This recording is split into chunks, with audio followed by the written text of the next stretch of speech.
Phone comes up full. Welcome to our board meeting today. At this point, I would like to remind you to please silence your cell phones and also remind everyone in the room that this board meeting is live streamed. We are at the Mississippi Board of Education. It is July the 18th, 2024. It is 10 o'clock a.m. We're in the fourth floor boardroom at Central High School, which is the location of the Mississippi Department of Education, located at 359 Northwest Street in Jackson, Mississippi. So I will call this meeting to order and again say thanks to all the smiling faces we have here today. Have some great honors to pass out shortly, so looking forward to that, and introducing a new state school board member, student school board member, so looking forward to our meeting today. If you will, please rise, and we're going to have Matt Miller lead us in the pledge and Wendy Barrett with our invocation. Pledge allegiance to the flag of the United States of America and to the republic for which it stands, one nation, under God, indivisible, with liberty and justice for all. Heavenly Father, we come to you this morning. We ask for your guidance in the decisions that we make in this room. We ask for you to protect the students in the state and across our nation as we return to school in the next few weeks. And we ask for you to help the educators as we go about this next school year and give us direction and guidance. We ask all of this in your name. In Jesus' name, amen. Amen. Amen. Right.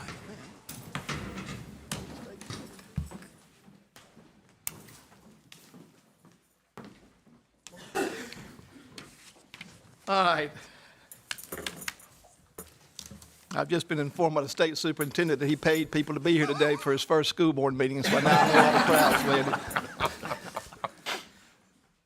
You have before you the June 20th, 2024 board meeting minutes.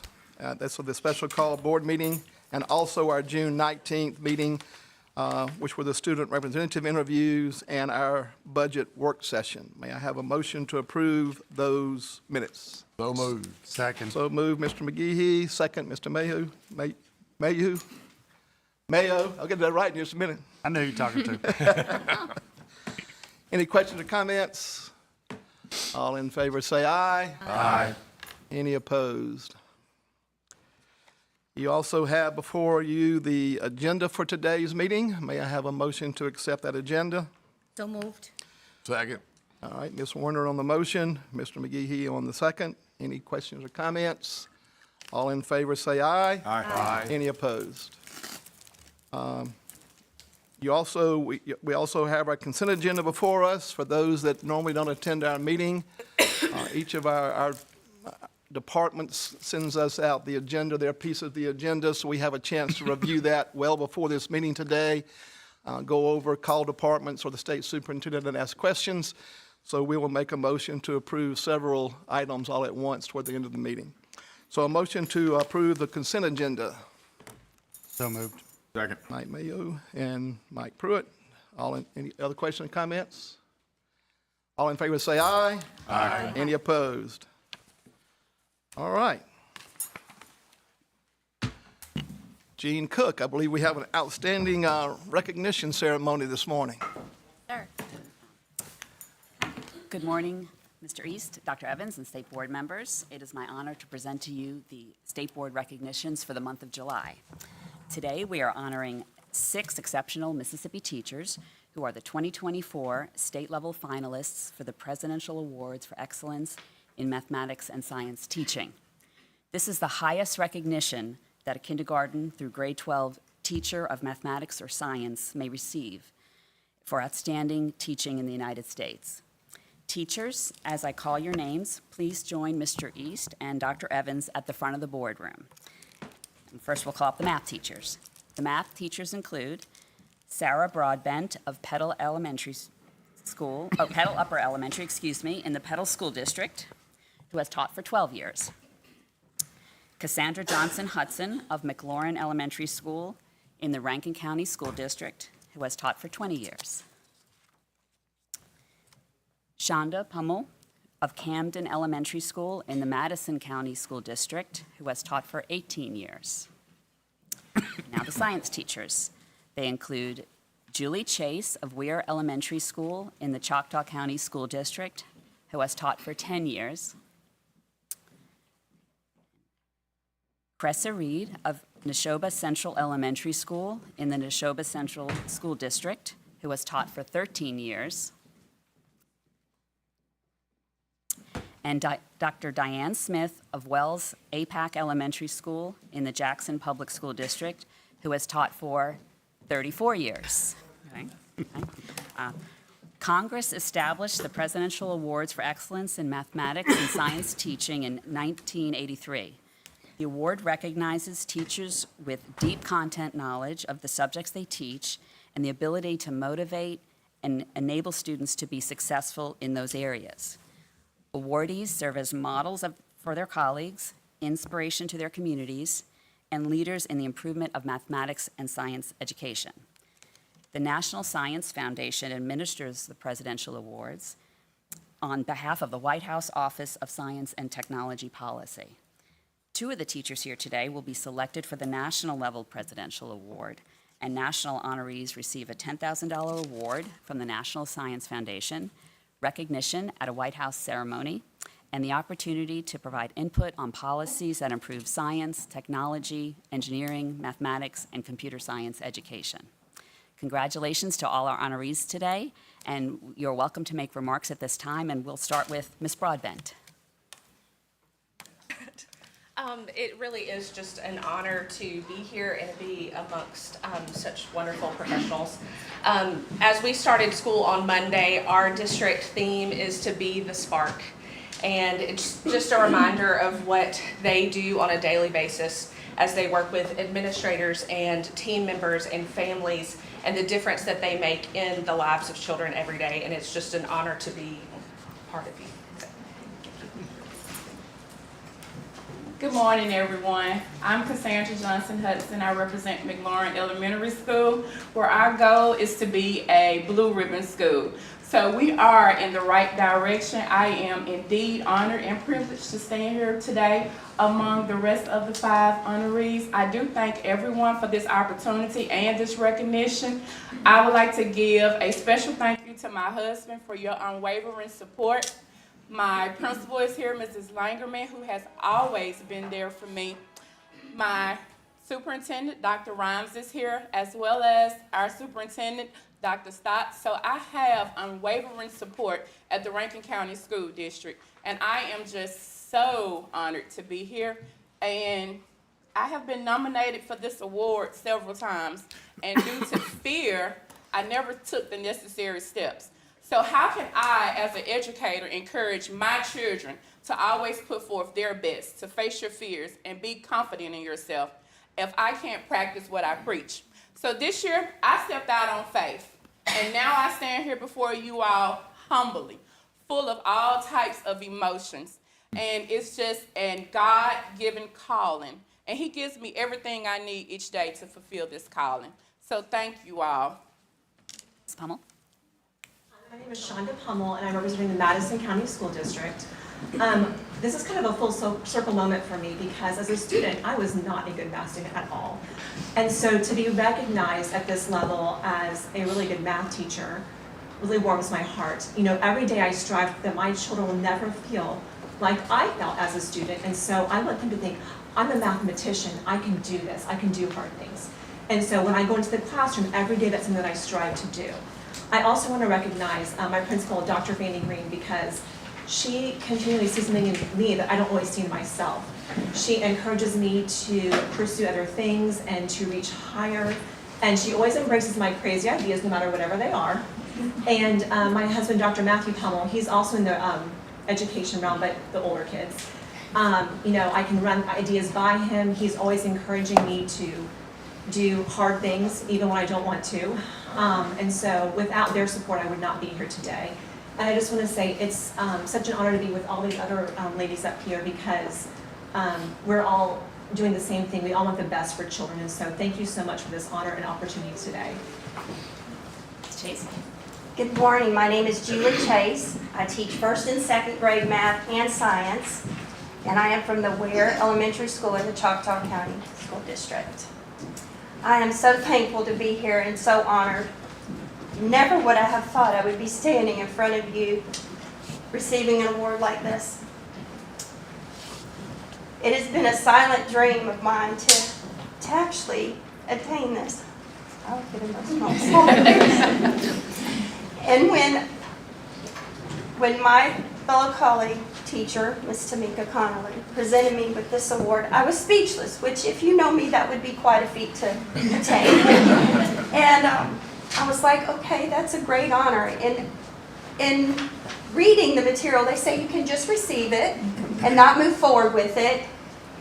But that's not what I want to teach my children. I want them not to quit. I want them to chase their dreams. I want them to realize that every step that they take, no matter how small, is a significant step. And so I said, let's step out. And I will tell you this, my first graders, they're my teachers. My second graders are my teachers. But they're not the only ones that have impacted my life. God has been so faithful to me and allowing me to follow my dream to teach to reach each student, to be able to minister to them and show them compassion and love and let them know that they are worth more than gold, that they are valuable. And my husband, who has been unwavering, I'll tell you what, if you're a teacher, you have a husband that's in education, whether they're in education or not. So they'll show up in your classroom. And he has been unwavering about helping me in every aspect, cheering me on, being a rock, being an encourager, being in my classroom, painting, building, you name it, his fingerprints on it. And then there is another lady that is here with us today, Miss Robbie Denson, who has been an inspiration, a mentor. Now, I'm going to tell you, she has been a friend and a boss. That's pretty hard to accomplish. She's been a team builder.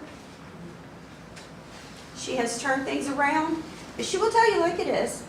And she will make you walk out of that room feeling like, yeah, I need to improve that. I believe I can do that. And that takes a good leader. And with that great leadership, she's allowed me to go in the classroom, in a first and second grade math classroom, and just let those babies learn science. And she's opened the door to science for me to build our science department in our school at Ware Elementary, where our motto is, where excellence shines. And I'm so thankful to be here with you ladies. It's an amazing honor just to be here with you. And I hope that this doesn't end, that we will be able to connect and network. And thank you so much. Thank you so much for your recognition and your honor. And congratulations to you too, sir. Thank you. Ms. Reed. I'm Cressa Reed, and just like my name, I've always been a little different. And I'm actually from Puckett. So from Puckett, I had a teacher there who actually saw me and believed in me and sent me to be tested. And my mother thought I was being tested for SPED, but it ended up I was tested for SPED in the other department because I was not an excellent speller. I was a slower reader, but she saw that I had some gifts that were not necessarily things like that. And through her, I was able to kind of blossom and learn who I was. And I found out that I can have some special gifts, even though they're in a different way than other people's gifts. And I just got lucky enough to have people like Jennifer Height and Tiffany Plott that believed in me. And I'm sorry, but I think I have a Dolly Parton kind of husband where he kind of supports me from afar instead of like in my classroom and helping me paint. So Dolly's husband and mine are very similar. But I would like to appreciate coming here and teaching my children that even though they can be different than other people, we can accomplish wonderful things together in our classroom. And we have lots of gifts, even if they're different than other people's gifts, that we can give to everybody in our own special way. But I also want them to be able to use it for future knowledge and actual careers and choices, and even if it's not a career, just in their house. Like if they need to grow a plant, they'll be able to do so. If they need to grow their own food, they can do that. If they need to rely on fuel of some sort, they have the means and necessary things that they can use in themselves to be creative and find answers and find amazing things that they can do for our society and themselves and their families. And thank you all for being here with me. And oh my gosh, can you believe we won? But we would share it, I'm sure. But thank you. Dr. Smith? Good morning, I'm Dr. Smith. I'm just so excited. I've been teaching for 34 years, and my goal has always been to teach for at least 40. So I'm going to go until I just can't go anymore. I would like to recognize Dr. Rankin, who hired me at Wales APAC. Love her to death, love working for her. I was hired as the interventionist, but she asked me to teach 5th grade science, and I'm glad I did. I would also like to recognize Assistant Superintendent Dr. Grigsby, and I also would like to recognize my former superintendent, Dr. McGee. And I'm just excited to be here. This award is for my mom. My mom was born in 1935. She wanted to go to school to be a teacher. She went to Oklahoma College and then met my dad, and then it was all downhill after that. But I know she's going to be watching if this is posted, and I want to dedicate this to her because she will be 89 years old this year, and I'm fulfilling her dream as a teacher, as an educator. Thank you. Thank you.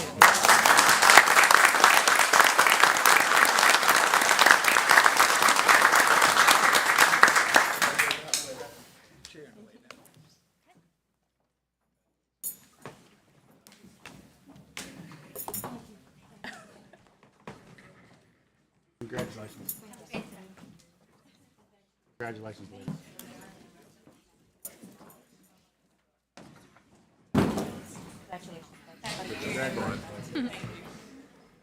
Come back.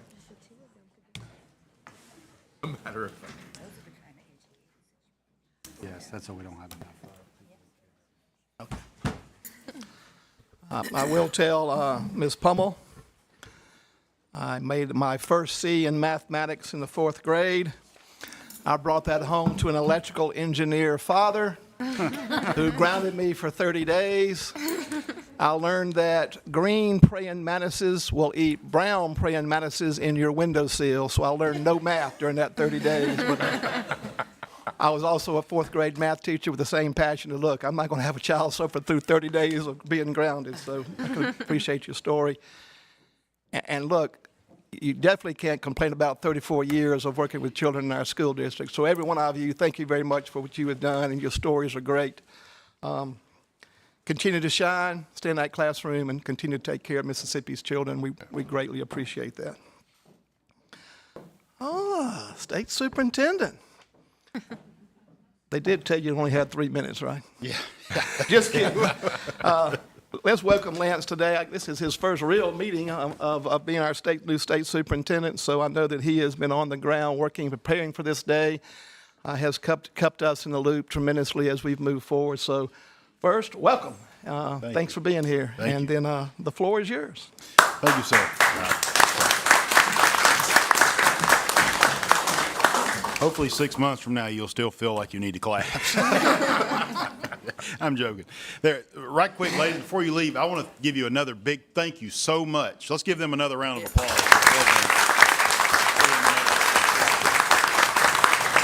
Thank you so much. A lot of years of experience there. Thank you. So in this report, I wanted to start off just by saying thank you so much for you, ladies and gentlemen of the board, allowing me to have this position. I can assure you I feel the full weight of it, and we'll do everything in my power to make sure we move Mississippi forward. We started that in January. As soon as I was lucky enough to have the opportunity to do it, there's a little Honda Accord out there with 10,000 more miles on it now than it had whenever I started. So it has been a great journey. I also want to thank all of the leadership, all of our MDE personnel that I've worked with for bringing me in, starting the process of getting me taught up, making sure that I understand how it works. I've even got a list of acronyms. I told them, I said, for the first 18 months, I need you to spell it all out. So, because it's a different world than I'm used to. So it has been a wonderful learning experience. But some of the things that we've done as we've transitioned into the role this is the 3rd week on the job. I believe it's the 3rd week. Yes, 3rd week on the job. And had to learn so much. It's been such a wonderful experience. But I want to welcome Crosby Parker, our new junior representative, to the state board. as well as welcome our new state board members, Mr. Matt Mayo and Ms. Billie Jean Stroud, as well as Kate Riddle. She's our there we go, our returning senior representative. I had an opportunity to speak with both of them yesterday, and really, I got way more out of it than they did, I'm sure. So I really appreciated the conversation that we had. I've had several meetings with our executive leadership team and laying out the expectations and processes and how we want to change systems and to move the state forward. So that's been very receptive. I appreciate the fact that they understand that they're free to speak their opinion and what they think, and I'm that type of that's my leadership style. I want to make sure that you are involved and you're helping push the organization forward. I had a meet and greet yesterday for all of our staff. It was a great opportunity. So happy to get to meet all of our people. One of my goals is once a week to make sure that I have gone into every individual office and spoke to the people in that office. Make sure they know that I truly care about them and I care that they're here. So quality of life in the workplace is very, very important to me. Also attended the MAS conference and provided some opening some remarks during their first general session. I feel like it was very well received. I made sure and made myself available the entire time. Basically went to some sessions and stood and talked, and that will wear you out, I can assure you. So also was very appreciative of several of our MDE staff members that had different sessions. We had sessions on obviously the career and technical pieces, academic pieces, school finance, federal programs, MSIS 2.0, as well as legislative updates and accountability update. I had a great response. The accountability update that was originally scheduled for, or that was scheduled for, I think it was like 1, was so full that we had to have another one it was either 5 or 6 that afternoon. And we had another, it was around 100 people that were there. So everything was very positive, and superintendents, teachers, administrators were very receptive of all of the transparency that we made sure. Transparency is also a very important thing to me. So had I believe they had about 1,200 people that attended MAS this year. So then went to Miss Actie and provided some comments there. I had never been to Miss Actie. There was 1,500 people there. It was a huge conference, and I appreciated the opportunity to do that. Introduced Senator Sparks. He's obviously the chairman on the Senate side for Economic and Workforce Development, obviously appointed by the Lieutenant Governor. So he's very, very supportive of MDE, very supportive of the work, the transition we're making towards, of course, continuing the career and technical piece that we've had, but tying that workforce development piece in. Had several stakeholder meetings. K-12 post-secondary mental health task force meeting. We had that this morning before the meeting. That was, if you saw me like breaking laws and running through red lights to get here, it ran a little late, so I felt like I could ask for forgiveness if the Capitol Police pulled me over. So wanted to make sure I got here in time. You don't want to be late for your first board meeting.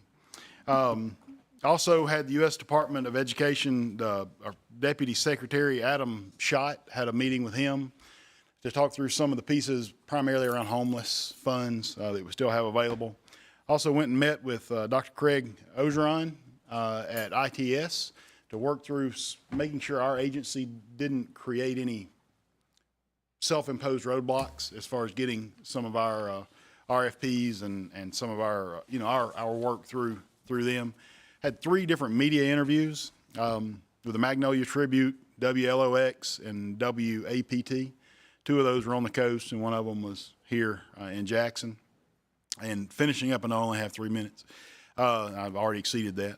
But as far as other highlights there, the Office of Teaching and Learning hosted the Elevate Conference. It was well attended. And we have a MSIS 2.0 demo, Mr. Chairman, that Mr. Freeman, where's he? Good. As he's coming to the mic, I want to say I have had comment after comment after comment related back to MSIS 2.0, and it has primarily they've revolved around people appreciating that the things they asked to see, that they're seeing. So what that tells me is MDE, his office did a very good job of listening to the needs of the people. And I thank you so much for that. And it has been I can't imagine the work. I know the work that's going into it, but I can't imagine how much work that's gone into it. So understand, first state agency, I believe, in the U.S. to do this. So huge lift there. Thank you, sir. Yeah, thank you. And thank you, Mr. East, and board members for a chance to talk to you all again, give you another update on the project. And I also want to thank board members who attended. We did a briefing for the Joint Technology Committee yesterday and went a bit of a deeper dive into MSIS. So I appreciate those of you who were able to attend. And I also just want to pause for a minute to recognize and applaud Deborah Donovan for her leadership over this project. She's been leading this effort since the beginning. And without her and her leadership, this success would not be something we'd be able to share with you today. So can't thank her enough, and then the team that has been working so hard to deliver this. MSIS went live on June 28th of this year. And so what we wanted to do today for you was to walk through what can be expected in this next several months as we begin the school year 24-25. MSIS is meant to help guide with information and insight to guide decision-making that will inform and influence the outcomes for our students and helping them prepare for the future. It is a critical piece, and with the goals, Goal 5 is obviously a big piece of what we do, but it is only meaningful if it supports all the other functions of this agency, including the goals 1 through 4 and 6 here on the board, and all the work that we do in our program offices. So I wanted to thank you all again for the chance to come back and share with you. So with that, let me just turn it over to Deborah to talk about the beginning of school year 24-25. Thank you. Thank you for allowing us to come and give you an update today. So on June 28th, the old MSIS system was sunset, mostly. We have a few remaining items that the districts are clearing up in the old legacy system that related to last school year's data. So things that they have to get in related to ACT and work keys, for example, to complete this year's accountability run. And we'll have our reports available to them in the old system so they can continue to view their historical data while we work on getting all of the new reports and all of that data moved into the new system. So on July 1st, the new improved MSIS came online, and everybody has been really excited about that. We're rolling out components in the new system as they become available as we start getting data in. So you'll see on July 1 or within the first couple of weeks of July, they're able to go in and assign all their users, get them set up properly. They can look at our course code catalog for the upcoming school year as one of the new reports. And they're able to go in there and request all of their new MSIS IDs for the upcoming school year to get the districts up and running for this school year. We are constantly keeping districts informed of what's on the horizon as we roll items out in the new system. So this is an example from our website of an update we sent out on June 28th to let them know, like, hey, here's when we expect to receive data from your vendors, and here's the processes that we're going to take to validate that data, make sure everything looks good on our end, do additional testing, and when they'll be able to start seeing that data on their data quality dashboards in the new system. So as things update and improve, we will continue to keep districts in clear communication about what's coming up, any possible delays, and what's coming up ahead. This is a big project, and there's a lot of unknowns as we start to get data in. So one thing that we've been communicating with districts is we all are going to have some grace here. We're going to have grace with the districts as they learn how to use the new system, as they work through their challenges with the data. And we hope that they'll extend us some grace as well as we get all of these items ready for us. So we're not coming in with a heavy hand to say, like, get with the program, what's wrong with you. You know, we all are very understanding, communicating as frequently as possible, and just extending each other that grace. That's our theme. So the data coming in to the new MSIS system comes over automatically overnight from the school district's local systems. So we're getting an actual daily reflection of what's in their systems. So you can see we've got data from their student information systems, their special education systems, and their HR packages to get the staff data in. So I'm going to let Mr. Cramen speak a little bit about what you can expect to see at the very beginning of the school year as we start getting that data coming in. So the data coming in, so Deborah shared a minute ago a schedule of the data and the pipelines of movement of data and how we're going to process each of those new files as they begin to come in. So eventually there will be just simply a routine that's going on, but right now we're moving through this first wave.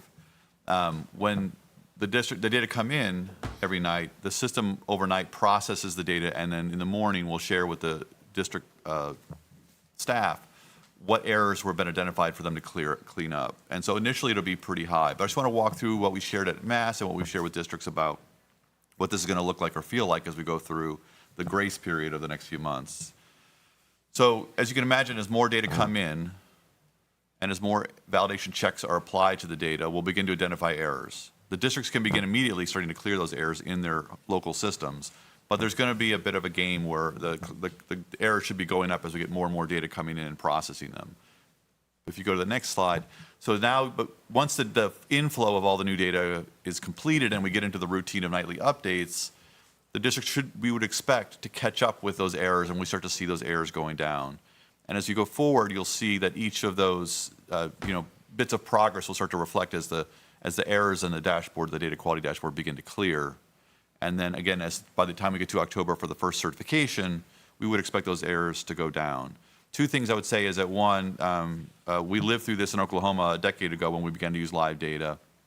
And secondly, it was really great when yesterday when Chairman Williams from the Tech Committee, Senator Williams, made the observation, which was brilliant, that each year we'd expect this to get easier. Each year as we learn why what I entered to the system becomes an error, let me fix that as I enter the data initially, it never becomes an error. So that curve each year will start to get lower and smaller, and again, the districts will get more comfortable with this. And again, the grace period will help us get us through this, but I have every confidence that they'll be able to move through. But once they arrive at the point where there are no data reflected, then they can begin certification, which will begin at the beginning of October. So let me turn it back to Deborah. Yep, so our first major certification window will be from October 1 to 10, referred to as month one data, although as our calendars go, month one is getting a lot bigger these days than it used to be. But districts have the ability to certify their monthly data, their student data, but we've also added in some new certification windows into the new system for things like special education, CTE, federal programs data, which that data was entered throughout the school year, but there was never a formal process for districts to go in and review that data before the school year ended or before we took major counts to ensure that they had reviewed their data and they were certifying that was correct. Districts have the ability to assign certification permissions within their district. So, if they want to hold that at the superintendent level, they can. If they want to hold that with their MSIS person doing the certification. We have flexibility to let the districts decide how their local policy should work and who should be accountable for certifications in the system. This is an example of what they'll see for their monthly certification process. So you can see it near the top of the screen. They have to certify every school individually before they certify their complete district. So you can see in this example, the first three districts, the first three schools at the top have been certified. They have 2 more schools to certify. They cannot certify a school or a district if they have errors remaining in their data. So if they see that red button, they can click on that and I'll take them back to that data quality dashboard where they can see which errors specifically they need to clear with clear instructions on what's wrong and how to fix it before they can move forward with their certification. So I want to talk a little bit about the training activities we've had over the past couple of months. We've had district staff highly engaged in this process, and we've heard lots of positive feedback for that. We have district in the shaded blue district have earned at least 1 training badge from one of our trainings. We've gamified our training to make it interactive and a little more fun, not so painful for the district. So they earn badges at the end of some of these training activities. So the districts highlighted here have earned at least 1 training badge. And we've had 22 districts that I would say have been highly engaged in the process, where they've had staff that have earned all 7 training badges as we go along through this process. In addition to on-site, in-person boot camps that we've held across the state, we've also completed a series of virtual boot camps. So we've had great district attendance in those. So we've covered all the topics that they need to get started in the system, as well as some that will come later on in the school year. The last one listed is like really what do you need to know right now, what's coming up. So we'll continue to hold these as we roll new functionality out in the system. We'll continue to hold these training sessions with the district so that they have the information they need at the moment that they need it.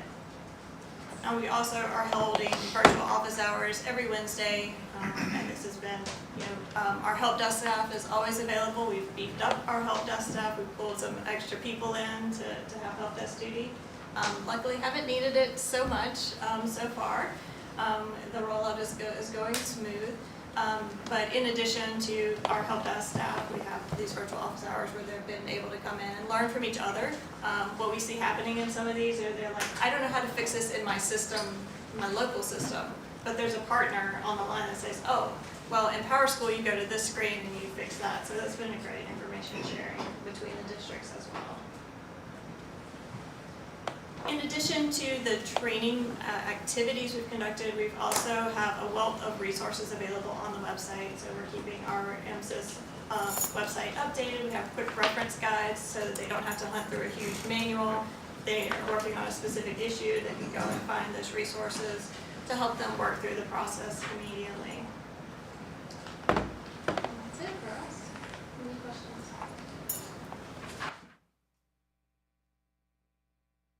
Okay. Well, thank you all very much. Got a comment, if I could make to John and Deborah. It's not really a question.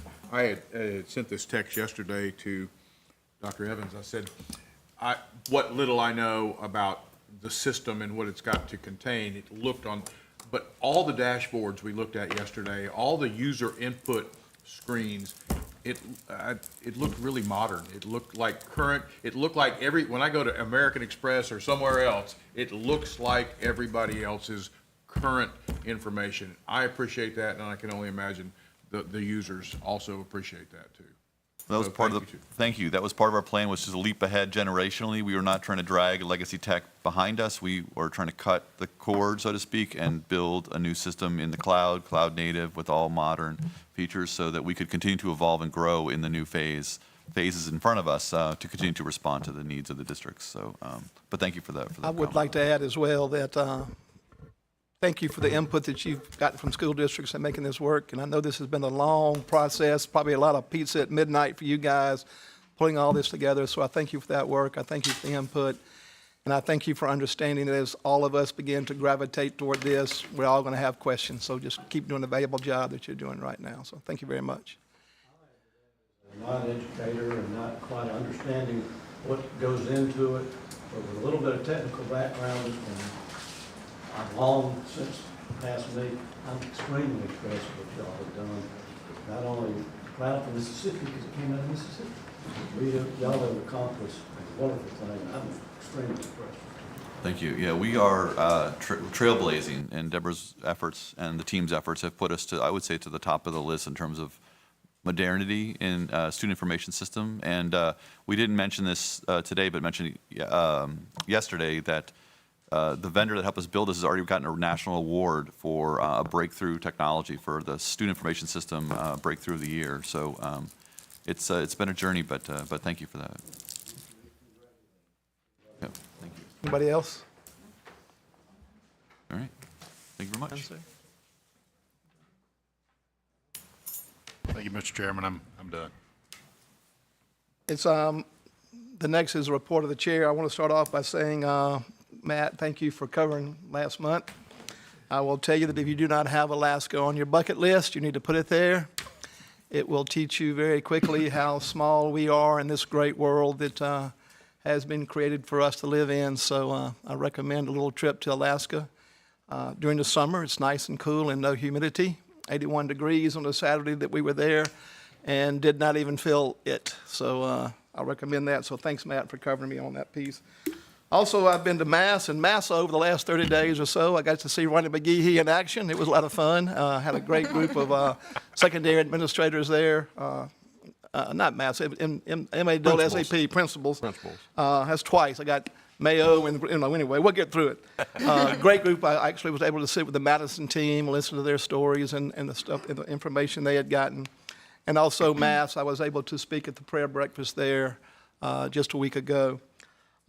Board members, you have on your table a copy of the subcommittees that we established a while back, a year ago. So look at those. Let me know if there is one that interests you. Let me know if there is one that you do not want to be on. And then if I had to just twist your arm and voluntold you, I will. But I do want to hear that information on where you kind of like to land in the workings of the subcommittees. I don't think we have any outside, or maybe we do. Our subcommittees meet to help inform board members of specific departments in the State Department, and that way at least we know that we have 2 or 3 individuals that have a deep inside look at things. That makes us more, I guess, intelligent as we come to meetings and be able to talk with our peers. So it's a very important process. So if you'll just get with me with that, you can write it on this piece of paper, give me a call or whatever, and we'll get this out at our next board meeting, get those subcommittees rolling as we always have. Also, I want to take some time today, Paula, Alan, your team, I know that y'all have been working very heavily this last 30 or 45 days, and I appreciate that work. Nobody really understands the important detailed data that comes out and all the work we do on student achievement in our state. And thank you for your work, and it's my understanding that y'all probably been buying some pizza at midnight as well to get through it all, so thank you for that work moving forward. It's a pleasure to serve as chair, and I've enjoyed today's meeting already because of the awards, and then this next piece. One of the most important things to me on the board is the fact that we had the intuition, if you will, several years ago to allow students in our school district to have a voice on the state board. And I will tell you that I was not present for the interviews or the hiring, I guess you would say, of our current junior leader. I am proud of the fact that he ended up being from Gulfport. So Crosby, the superintendent of Gulfport, congratulations as state board chair. Glad to have you on board. And at this time, we're going to allow Crosby to make his first presentation on youth mentoring across our state. Good morning. Before I start, I would just like to say thank you for this amazing opportunity, and I'm honored to be here with all of you this morning. I'm very excited for the discussions that we will have, and I'm even more excited for the benefits that those discussions will hopefully bring to the students of Mississippi. When I was here last, I spoke a lot about the importance of youth mentoring, and I wanted my first report to be centered around that concept. The need for an effective mentoring program cannot be overstated. In the United States, currently, there are over 16 million young people between the ages of 8 and 18 years old that don't believe they have someone that they can go to for advice and guidance. That is 1 in every 3 young people in the United States. How can we expect our students to try their best, strive through problems, or even attend school if there is no one else in their lives to encourage them to do these things? If it is a school's purpose to prepare students to become productive members of society, then these students need to be encouraged to push themselves so that later in life they know how. These mentoring programs would also serve as a protection for at-risk students. Bad decisions that result in opportunities being thrown away are often the result of idle hands with poor emotional control. These kids need direction, and they need it before it is too late. So we all see that there's a problem, so what action can we take? The next step is creating a program that is effective and near self-sufficient. The ideal program is one where adults supervise mentor interactions, high school leaders act as the mentors for younger students, and the younger students one day go on to become the mentors for others. This works best hand in hand with other leadership programs that have already been built within our public schools. For example, I just recently had a meeting with the student council sponsor at GHS about a mentoring partnership with the Boys and Girls Club in our community. Not only did they support the initiative, but they've turned it into an opportunity for the mentors to earn service hours that will contribute toward their graduation and towards their membership in the club. These sorts of benefits for both mentors and mentees are what is necessary in order to create healthy programs throughout the state. Personally, I will continue to try and build a starter program at GHS so that once the issues have been ironed out, we can spread it throughout to other schools in the state. And Dr. Barrett, I would love to discuss the program that has been built at St. Martin, because we need all the information we can get at GHS. And finally, to close, I would like to go over some of the incredible statistics I found while researching this report. Mentor programs have been done before, and to ensure their effectiveness, studies were done to make sure no one's time was being wasted. According to a study done with a mentoring program in Los Angeles, students who meet regularly with their mentors are 52% less likely to skip a day of school, and they are 37% less likely to skip a class. This immediately brings to mind our issue of chronic absenteeism. This proves how mentoring is one way we can encourage students to participate. In the same study, it was found that youth who meet regularly with their mentors are 46% less likely than their peers to start using illegal drugs, and are 27% less likely to start drinking.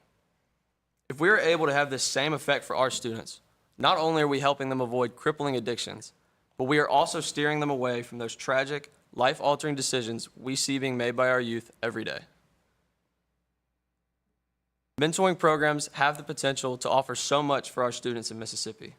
There are many benefits, and to some students, it can truly be life-changing. I look forward to continuing work on this concept during my term as student representative, and I'm very enthusiastic to collaborate with you all. Thank you again for this opportunity to advocate for these students, and I can't wait to see what we help them accomplish. Thank you. Good job, Crosby. Thank you very much for that. Now to our senior member. She's got a year under her belt and gets to lead this group this year. Kate is going to talk to us about career and technical education. Of course. Well, first I'd like to say congratulations to Crosby. We met yesterday and started working on a few things with the School Board Association and with Ms. Stroud and Mr. Mayo. So I'm looking forward to what we have to come. And then also congratulations to Dr. Evans, because he has already made an effort to work with Crosby and I about different things that we have concerns about. So I really appreciate reaching out. So as the Board of Education, our vision, to quote, is to create a world-class educational system that gives students the knowledge and skills to be successful in college and in the workforce and to flourish as parents and citizens. So how do we do that? And a big part of that for me is what happens later in secondary education and post-secondary education. And how do we know that we are churning out students that are going to go out in the world and make a difference, so they're not just doing things they shouldn't be? How do we ensure that the next generation is going to do the right thing? And a big part of that is career and technical education. I know at my high school, Lafayette High School, our lineman program has really taken off and provided a lot of opportunities for graduating seniors. For example, you can enroll in the lineman program your senior year, and at the end you complete a certification and you can basically walk straight onto a career. And that is really life-changing for a lot of students who might be stuck in a bad home life or some other situation, to have that opportunity to maybe college isn't for them, or they can't afford trade school, or they can't afford another type of education. So having that opportunity is really going to alter a lot of people's trajectories. And another thing is that there's so many different paths with career and technical education that you don't have to just, a lot of the times it's targeted at boys who want to go do hands-on stuff, but that's really not the case. We have Teacher Academy and Health Science Corps and cosmetology, and there's so many different paths for so many different types of people that it just can really be for anybody. And continuing to expand these opportunities around the state and in different areas that might not have either the same opportunities or the funds to create these CTE programs would really just increase the opportunities for so many students statewide, and really also tying back to chronic absenteeism, give them something to want to come to school for, because sometimes going to English and math and science and not learning the things that you are actively engaged in can make it hard to want to go to school. So that student who knows that they're immediately after high school, they're going to cosmetology school because that's their passion and that's what they want to do, having that class added in as a high school student can give them something to look forward to and actively learn in what they're engaged in. And as a department, ensuring that students are getting the education for what they want is a big part of what I believe we're here for. So I'm a strong advocate for expanding CTE programs throughout the state and ensuring that all students have an equal opportunity to take classes in what they are interested in and want to pursue post-high school. So, thank you. Great job, Kate. Great job to both of you. Now you see why I enjoy this part of the meeting. We know that we have the future well lined up to make decisions as we move forward as a state and the country and as our world. So thank you all very much for your work. And I look forward to seeing where we are 6 months from now and 10 months from now to see what kind of progress we've made. We also have had two committees that have, subcommittees that have met this week. Bill Jacobs with internal accountability. Any report from you guys? I'm sorry. Error on mine. I know this one met because that's why I was in it, and that's why we were rushing to get here. Mary, how about workforce, career, and technical education? Absolutely, and as chair of that committee, thank you so much, Kate.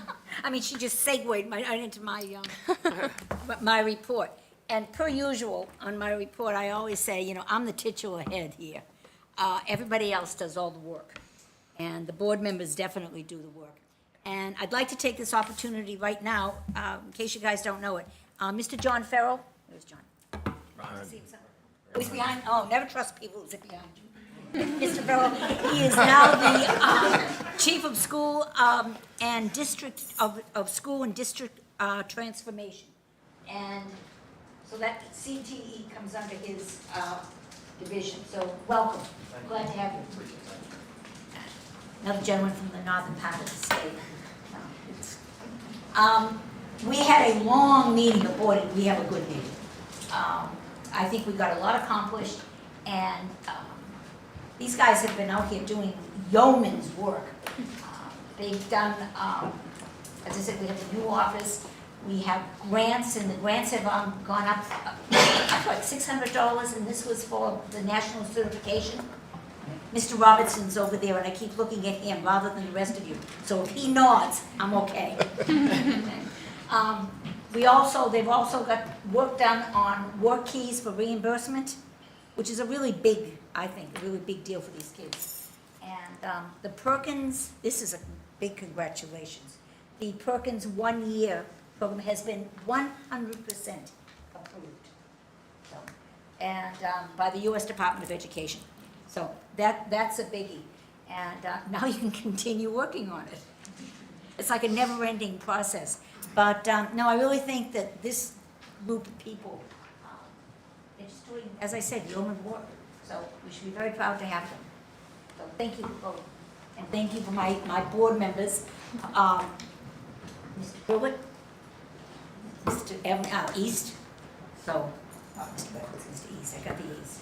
But, so thank you very much, guys. Anybody have any questions that I'll let my people answer? All right, great job. Okay. Sorry about that, Bill. I got a misnote here I wrote. Please apologize. I also need to let the record show that Erin was comfortable in this room. However, Lance and I were not, so she went back and cut the air conditioning down a little bit. So thank you there, Erin. Attorneys can do much more than just working through the law. So thank you very much for that.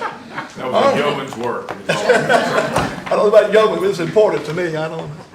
All right, let's begin with our agenda. We have an informational item for the spring 2024 kindergarten readiness assessment with those results, and Dr. Paula Vanderford.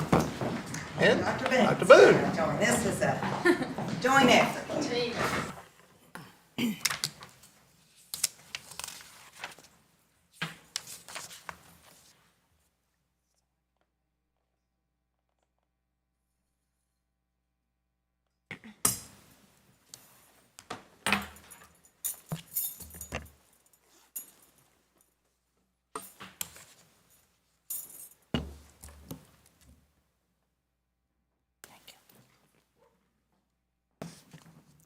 right, this morning, we'll begin with the presentation of our Spring 2024 Kindergarten Readiness Assessment results. And as I stated earlier, this will be a joint item between Dr. Boone, the academic side of the house, and the assessment side of the house. So, as always, we begin our presentation with the State Board's vision and mission, and of ensuring that we're providing a foundation for our youngest learners to ensure that they gain the knowledge and skills that are necessary for them to be successful as they move into first grade and then on to graduation. And so the presentation today focuses on goals 1, 2, and 3 of the State Board's strategic plan.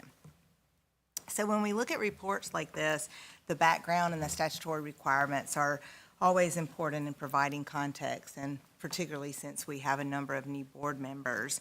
So the Literacy-Based Promotion Act was passed during the 2023 legislative session and placed an emphasis on grade-level reading skills, particularly for students as they progress from kindergarten through the 3rd grade. The Kindergarten Readiness Assessment provides parents, teachers, and early childhood providers with a common understanding of what a child should know and be able to do as they enter school. The assessments also used to measure how well pre-kindergarten programs prepare the 4-year-old students or children as they transition to kindergarten. And this is all based on the Mississippi Early Learning Standards for classrooms that serve our 4-year-old students. So all of you have been provided a copy of the full report in your backup material. But the first set of data that we'll review are the results of the 36 state-funded early learning collaboratives.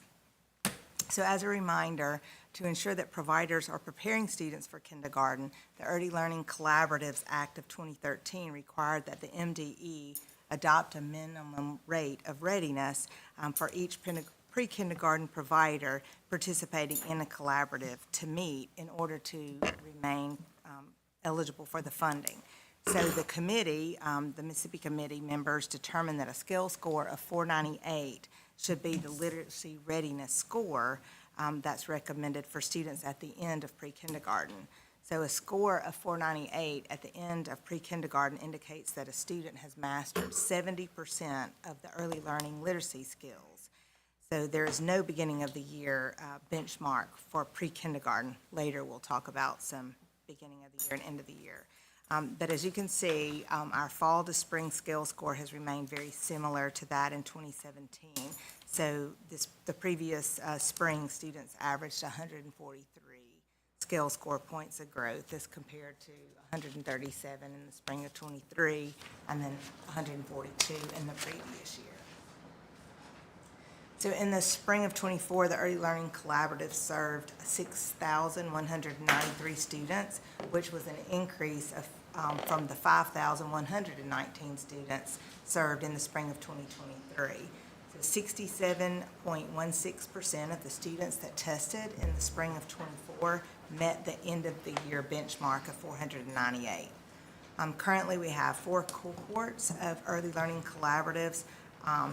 12 Early Learning Collaboratives began their initial year with students in the classroom in the 2022-23 school year. And so it's been quite challenging to meet the demand of the need for coaching efforts with the expansion of this program. But data supports that participation in an Early Learning Collaborative does yield an increase in positive student outcomes. The next set of results that we'll review are the results for the 12 state-invested pre-K programs. The first cohort of the state-invested pre-K programs finished the 2023 school year with an average of 140 points of growth. And in the spring of 2024, the state-invested pre-K program served 891 students, and 64.20% of students tested in the spring of 24 met that end of the year benchmark of 498. And next, we'll look at the other funded pre-K programs. And so these programs may include Title I funded programs, locally funded programs, or self-contained or developmentally delayed special education programs. In the 2023-2024 school year, students grew by an average excuse me, of 134 points, which is also similar to the past year's growth. The classrooms also have an end-of-the-year pre-kindergarten goal of 498. So in the spring of '24, 3,999 students tested, with 60.77% of the students meeting the end-of-the-year benchmark of 498. And finally, we'll review the results of the kindergarten students. A scale score of 681 places students on a trajectory to meet the end of grade 3 reading expectations. So in the spring of 2024, students grew an average of 203 points, which is also very similar to our previous year results. And lastly, we'll look at the results for students meeting the end of the year expectation. So in spring of 2024, 32,736 students tested, with 63.8% of the students meeting the end of the year benchmark of 681. So at this time, Dr. Boone will now discuss the next steps for the schools and districts as well as the MDE. So at this point in time, districts will continue to provide professional development for their teachers in kindergarten and first grade, and that is designed around the science of reading, which is the training that we're putting out now, and our high-quality instructional materials, because we want to make sure that kids receive instruction in print knowledge, phonological awareness, vocabulary, oral language. We are helping them select materials to strengthen their Tier 1 instruction.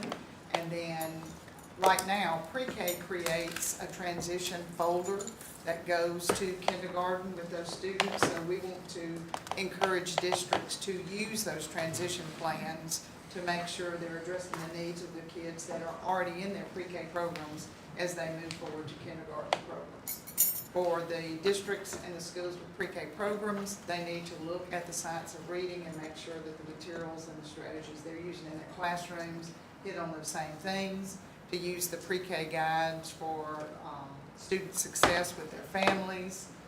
We're asking them to expand their pre-K programs, of course, and to, once again, don't let those pre-K folders go for naught when those kids transition to kindergarten. And so early childhood has added more coaches this year. We got some additional pins from the legislature, because as that expands, the support is needed, because where's Dr. Dean? Is she in here today? How many classrooms are we serving now? Over 400 classrooms. And so there's a need for coaching in that area. We'll continue to provide training to them. We are offering whole child comprehensive assessments as well, the Brigant, so they do that in addition to this, to make sure we're identifying all areas of need for those students. So the next steps for MDE is to continue to monitor the support we're providing for schools, both those with pre-K programs and the kindergarten ones, to make sure that we're giving them every opportunity to take our AIM courses, which is the PD courses that we're offering to teachers and both administrators now, and to make sure that they're using family resources and using our universal screeners to continue to identify kids that need support. Questions? I have a little bit of a question I should have asked you in advance too, I'm sorry. That's okay. So we serve 6,200 kids roughly, I think you said. How many kids really entered kindergarten the next year? So what population of the total pre-K education are getting served with a pre-K program? Any idea? I haven't tracked that. I'll have to ask Dr. Dan if she's tracked that, but I would have to say that at least 95% of our pre-K kids are going into our kindergarten program. Oh, absolutely. Yeah, but how many of our kindergarten kids didn't do any type of pre-K? That we would have to go. I can put you some numbers. That I can't answer. Do you know, Dr. Dan? So we do track that in MSIS. We have done that before in our prior year data collection for those. It's a parent report, so we can get that number. Typically, it's what we've seen in the past is about 70%. Did get some form of pre-K? Did get something. Okay. Now, That could be at-home care, it could be private child care, it could be Head Start, it could be private school, it could be something, but and those are varying levels of quality. And I'll have to say, one thing that her office is working with right now is we've got a preschool development grant. And so we're trying to reach out to as many private daycare providers as possible, whether they're in churches or whatever, or those maybe Head Starts that don't participate in a collab, because the more that we can help their teachers, the more we impact the students that start kindergarten. Sure. Again, from what, if I understand this right, then we look at them at the end of kindergarten, about a third of these kids are already behind at the end of kindergarten. So I'm guessing it doesn't get better over time. I know that we're trying to get better over time. It does get better over time with the literacy support that we're providing and the high-quality instructional materials, because when we strengthen, Tier 1 instruction means what every kid gets in the classroom every day. When we can strengthen that, we have better outcomes, and we close those gaps. And I'm assuming we target those kids specifically to help them catch up. Correct, because in kindergarten, according to the Literacy-Based Promotion Act, you've got to start looking at that individual reading plan to make sure that we close the gaps before they get to that third grade. So that's the time to work on it, is from that. It goes all the way back to Dr. Dent's pre-K programs, but in our literacy-supported schools. And that's why at the last board meeting, we had literacy coaches that we recognized. Those aren't schools that we support with our coaches, but those are districts that have seen the importance of that, and we're providing the training for that. Thank you. Comment on that, which is why the Boston Globe wrote an article that said, if you want your children to be able to read by the third grade, send them to Mississippi. I also will add, that goes back to Corey's work on the foundations of reading being required for a certificate in our state. I think that helps a lot with that science of reading that we've done. Not just Corey, he's just the licensure part of it, but the team that put that concept together moving forward. Also, if I remember this document right, these students this year, actually their pretest was lower than the past year, and therefore we made greater gains. Is that possible that I read that correctly? Very. One slide more? Nope, that was it. Go back to that. Isn't that what that says? That our what was that, 418 and 4 what? 498 to 701. Okay, and so the year before, what was the beginning point? 495 to 695. Uh-huh, and so we've actually, the group started lower this year, and we've moved them to a higher number than last year, I think is the point I'm trying to make, if I've read that right. If I'm wrong, remember I didn't do well in 4th grade math. So you got a lot of key things in there that are making this work, and it's great work across the state, and we really appreciate that work. Reading is fundamental. If a child can read, they'll do better on the ACT. If a child can read, they'll do better in life and help with both mentoring and also being able to read technical documents from CTE. So it is fundamental for our success. So. And Mr. East, I'll have to say, I was at the prayer breakfast when I heard you talk about choosing 2 children to make sure before they leave school Yeah, that they can read. So we appreciate your support. I challenged the mass group to take off their coats and ties, find 2 or 3 kids, and go teach them how to read in the superintendent world. So little steps like that make a difference. Thank you. Thank you. All right. Next up is another big body of work we've done in the last 30 or 45 days, and that's the budget for the 2026 fiscal year. Dr. Gavin.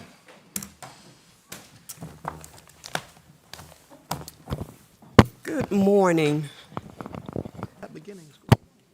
As we discussed last month in our budget work session, so today we're bringing forth to the board members the actual request for your approval. We went through the details of it in our June budget work session, so now we are bringing forth to the board your approval. And before I get started, I would like to recognize staff that's here that did a tremendous amount of work on putting this presentation together and supporting, working on the numbers behind the scenes. So we have our State Board MDE Budget Director who joined us from the Legislative Budget Office, Tracy Day. Wave your hand back there. That's Tracy. She's our Budget Director. Elisha Campbell is our Executive Director over Budget and Grants Management. And Letitia Johnson, our School Financial Service Director. So our request for the Legislative Budget Office for FY 2026, this request is due to the Legislative Budget Office on August 1st. As you recall, during the work session, we didn't have the data to calculate the new Mississippi student funding formula. So we do have that data now, and that has been calculated. So our request that will go to the Legislative Budget Office for the FY 26 Mississippi student funding formula is $2,995,158,629, and that is $36,505,000 above our current request, our current funding for FY 25. And the adjustments that we had to make were due to inflation. We also included the PERS and the health insurance cost increase. So that number will go forth as 2,995, $36 million over FY 25. Our career and technical education piece is, we're asking for an additional $126,152, and you see the Chickasaw number as well. And moving to the next page, general education, our MDE other is $235,570,000, and that's about 4% over our current year funding. Giving us a particular note, if you look at our general education MDE operations, we always like to point this out. Our request for MDE operations, which is basically the money that stays at the agency after we allocate MSFF funding, and after we do all of our flow-throughs and all of our money that goes out to the district in forms of grants, we're left at the agency with $24,729,032, which is less than 1% of all the total funding that we receive at the Department of Education. So our total request that we'll submit to ELBO and the legislature is $3.363995. Any questions?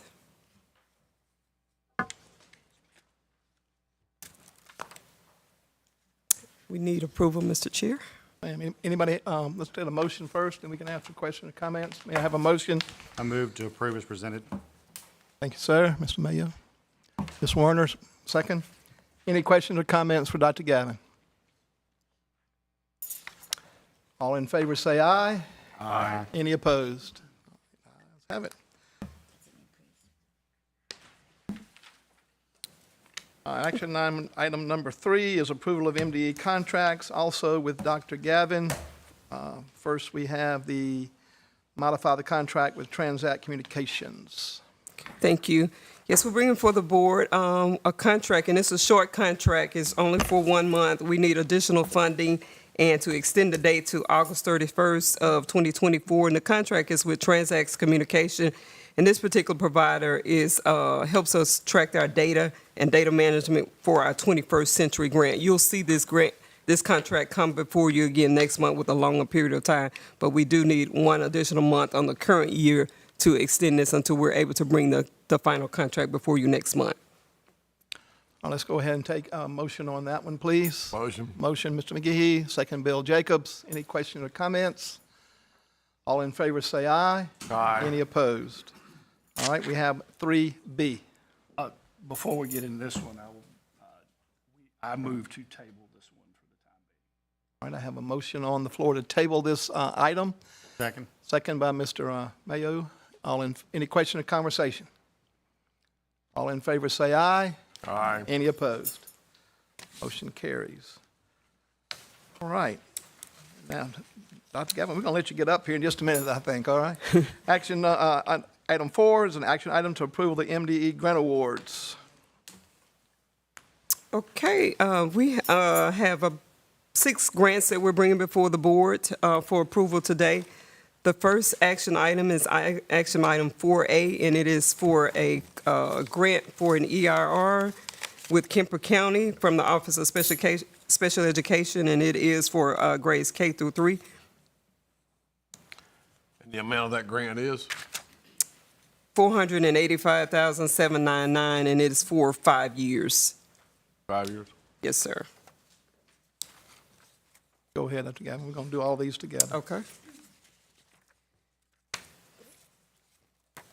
The next grant is item 4B, and it is also for an educator in residence for the Office of Special Education. And this particular EIR is for grades 4 through 8, and the amount of 57,742, and it is also a 5-year grant to 2 different districts for 3 ERs.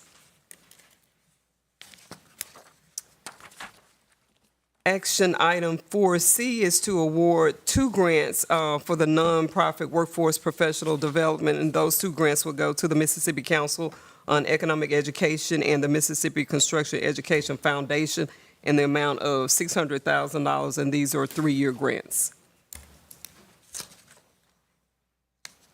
Action item 4D is for another ERR. It's for reading intervention coach support for K through 5, and that grant is going to Greene County for 3 years in the amount of $236,504. Action item 4E is for the approval of 5 competitive grants. These are 3-year grants to school districts to pilot the services for students with dyslexia and other related disorders for a total of $675,000 for the 3 years.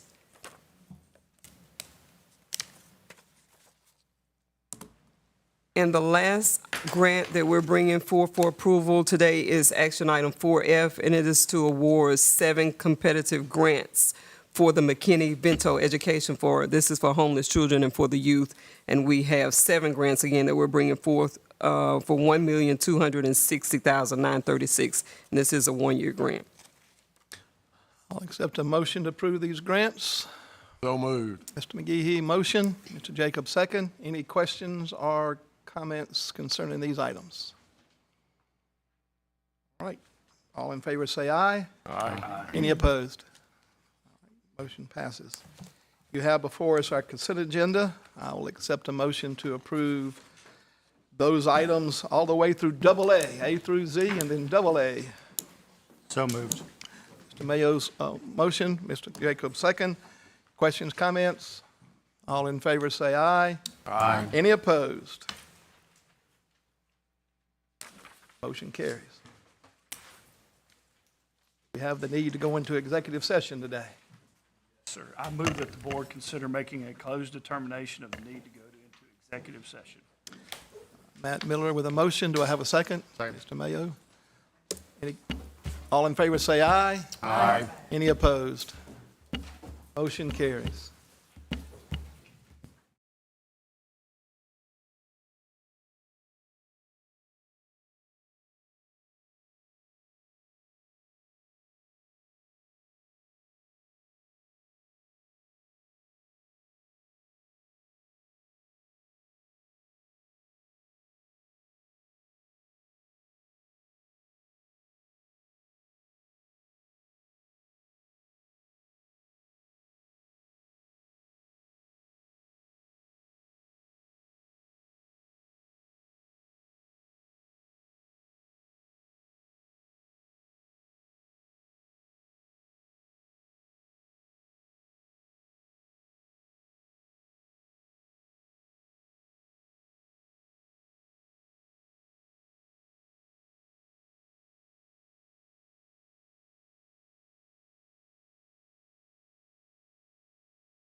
Your office sends that to us a week in advance to practice. Right.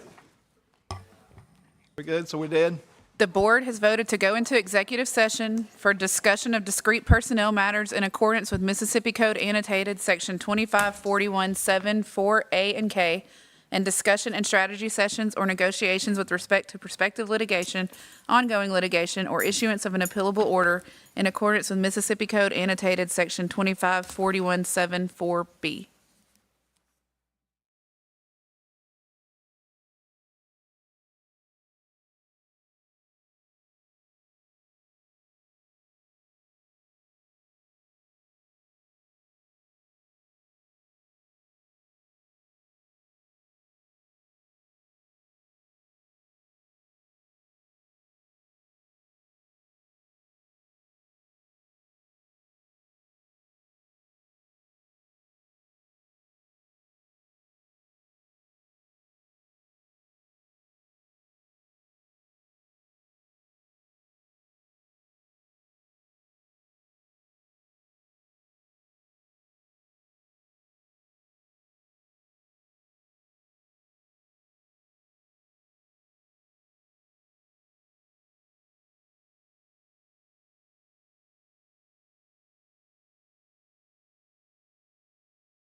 Going another Fancy route. little session y'all had going on. Very good point about bringing that up.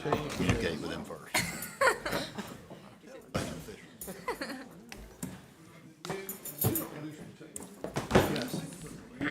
I think we're back up.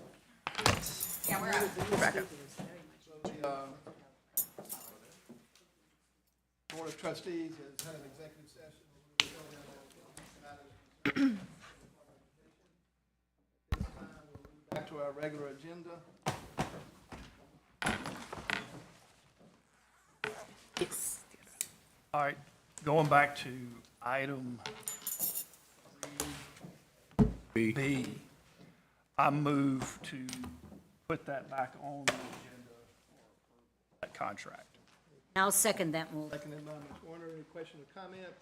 All in favor say aye. Aye. Any opposed? And then now I move that we approve item 3B.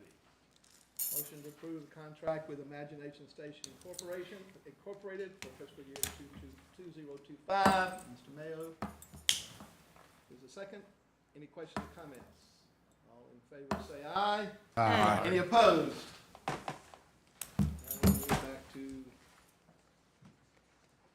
business for the rest of this morning here. Does anybody need approval to attend any meetings outside the state or whatever? Kate, what you got going on? Crosby and I request approval to attend the START conference on August 16th through 18th. We are participating in the National Student Board Member Association, which is a student-led organization that works to connect, support, and educate student school board members and other educational stakeholders to strengthen student representation and education decision-making. And that costs us $550 per board member. Do I have a motion to do that? So moved. Mary Warner and Matt, any questions or comments? All in favor say aye. Aye. Any opposed? You two better just represent us well. Yes, ma'am, we'll do our best. Election of a chair and vice chair for the upcoming year, and we'll turn that over to our esteemed. I'm going to open the floor for nominations for chair.